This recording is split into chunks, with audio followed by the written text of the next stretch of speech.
Petrol, diesel और gas की किल्लत तो पूरी दुनिया में है, क्योंकि स्ट्रेट ऑफ हॉर्मुज बंद है। दुनिया भर में 20% क्रूड ऑयल की सप्लाई कम हो गई है, इसलिए कच्चे तेल के दाम लगातार बढ़ते जा रहे हैं। आज भी क्रूड ऑयल की कीमत करीब 3% बढ़कर $106 प्रति बैरल पहुंच गई। चूंकि ईरान ने स्ट्रेट ऑफ हॉर्मुज को बंद करके ऑयल सप्लाई को चोक किया हुआ है, इसके कारण बहरीन, ओमान, यूएई, सऊदी अरब जैसे कई देशों ने ऑयल प्रोडक्शन को करीब 30% तक कम कर दिया है। कतर ने नेचुरल गैस का प्रोडक्शन करीब करीब बंद किया हुआ है, जिसकी वजह से यूरोप से लेकर अमेरिका तक और चीन से लेकर अफ्रीका तक तेल और गैस की कीमतें बढ़ गई हैं। अमेरिका में तेल के दाम $4 पर गैलन के रिकॉर्ड लेवल पर पहुंच गए हैं। सबसे बड़ा ऑयल प्रोड्यूसर होने के बावजूद अमेरिका में तेल महंगा हो रहा है। अमेरिका के एनर्जी सेक्रेटरी क्रिस राइट ने माना कि जब तक जंग चलेगी तब तक यही हाल रहेगा। Yes, it is a short-term disruption in the flow of energy. Americans are feeling it right now. Americans will feel it for a few more weeks. But at the end, we will have removed the greatest risk to global energy supplies. We'll go to a world more abundant in energy, more affordable in energy, and less risky for American soldiers and commerce in the Middle East. Are you confident that gas will be back under $3 a gallon by the busy summer travel season, Mr. Secretary? There's a very good chance that'll be true.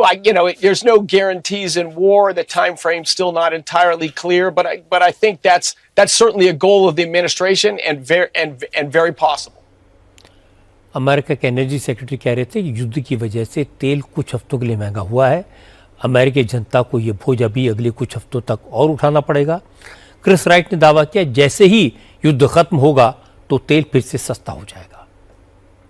Note करने वाली बात यह कि president Trump पिछले हफ्ते तक बड़ी बड़ी डींग मार रहे थे, लेकिन अब स्ट्रेट ऑफ हॉर्मुज को खोलने के लिए दूसरे देशों से हेल्प मांग रहे हैं।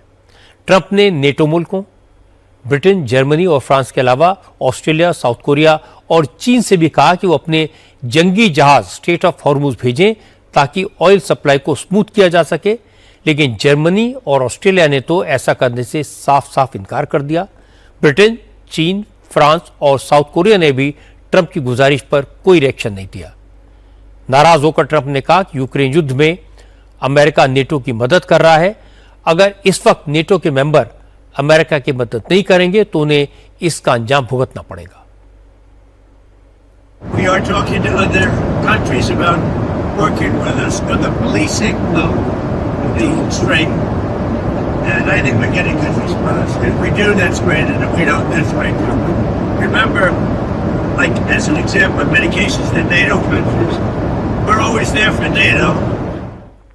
प्रेसिडेंट ट्रंप कह रहे थे कि उन्होंने स्ट्रेट ऑफ हॉर्मुज को खुला रखने के लिए 7 देशों से बात की है ताकि ऑयल सप्लाई बहाल हो, लेकिन अभी तक कोई पॉजिटिव रिस्पांस नहीं मिला है।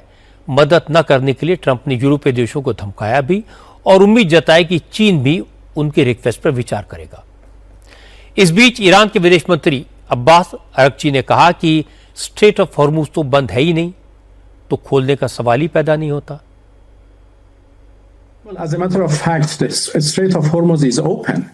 It is only closed to the tankers and ships belong to the.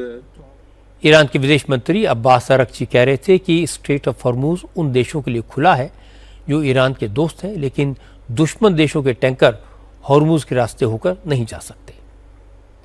Trump की बातों से लगता है कि स्ट्रेट ऑफ हॉर्मुज उनके लिए बड़ी मुसीबत बन गई है। बाकी देश इसमें अमेरिका की मदद करने के लिए तैयार नहीं है। ईरान स्ट्रेट ऑफ हॉर्मुज को प्रेशर बनाने के लिए इस्तेमाल करने में सफल हुआ है। उसने कह दिया कि स्ट्रेट ऑफ हॉर्मुज से जहाज निकालना है तो ईरान से दुश्मनी बंद करनी पड़ेगी। अब सवाल है, क्या ईरान पर हमला करने से पहले ट्रंप ने इस बात का असेसमेंट नहीं किया था कि स्ट्रेट ऑफ हॉर्मुज उनके गले की हड्डी बन सकता है? आमतौर पर जंग शुरू करने से पहले दुश्मन के ऐसे सारे स्ट्रॉन्ग पॉइंट्स का असेसमेंट किया जाता है और पहला मिसाइल फायर किया जाए इससे पहले ऐसी सारी चीज़ों को कंट्रोल किया जाता है। लेकिन अब ऐसा लगता है कि रणनीति में कहीं चूक हुई और अमेरिका ने जाने अनजाने ईरान के हाथ में स्ट्रेट ऑफ हॉर्मुज के रूप में एक बड़ा हथियार दे दिया।